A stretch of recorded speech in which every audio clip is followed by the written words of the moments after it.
86-da Qərbi Roma imperiyasının mövcudluğu dövrünə uyğun gəlir. Eləmi? Yadımıza salaq. Roma parçalandı nə vaxt? Roma imperiyası 2 yerə. Nə vaxt parçalandı? 395-də. Eləmi? Yarandı hansı? Qərbi Roma, Şərqi Roma. Eləmi? Şərqi Roma yəni Bizans. Düzdür? Bizans mövcud olur nə vaxta qədər? 1453-ə qədər. Bununla işimiz yox. Bizə nə lazımdır? Qərbi Roma. Eləmi? Qərbi Roma nə vaxt süqut elədi? Qərbi Roma. Tamam. Bir dəqiqə yadıma salım. 474. 6. 476. Eləmi? 476. Demək 395-476 arasında aid olanları tapacaq. Hə? Düzdür, indi tapaq. Hə. İndi eradan əvvəl o 27 olan. O qədim Romadır. Bildin?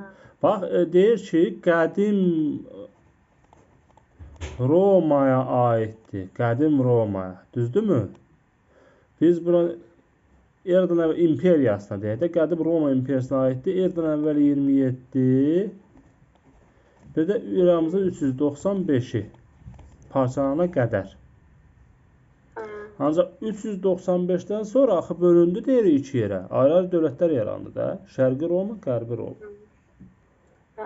Məsələn, tutaq ki, testə düşür də. Məsələn, qoy burada belə bir də burada izah edək. Məsələn, deyir ki, 359, 371. Eləmi? Hansı döyüşlərdir? Amid, Dizraf. Düzdür? Bu deyir ki, hansı dövlətlə olub? Sasani, Roma. Düzdür? Desə ki, Qərbi Roma səhvdir. Desə ki, Bizans o da səhvdir. Eləcə Roma. Bildin?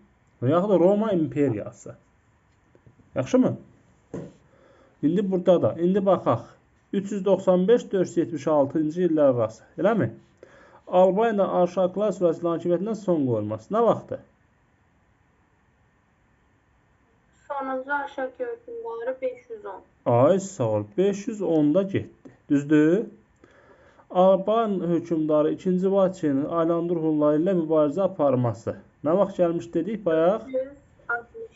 62-dən 63-ə, düzdürmü? Dizrav döyüşünün baş verməsi. Nə vaxtdır? 371. 71.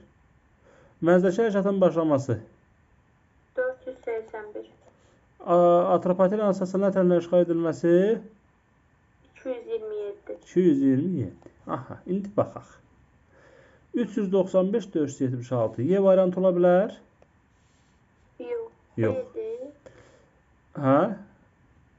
B-dir. B yoxsa D? Hansı dedin sən? B. Ay sağ ol. B olacaq. D-yə baxaq. 485, 481. Düzdürmü? 481 artıq 476-dan bu tərəfədir. Keçib. Düzdürmü?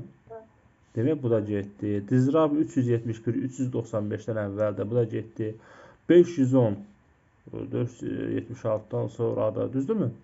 462 də 395-dən 476 arasıdır. Düzdür? Hə. Bəs sonra? 85-də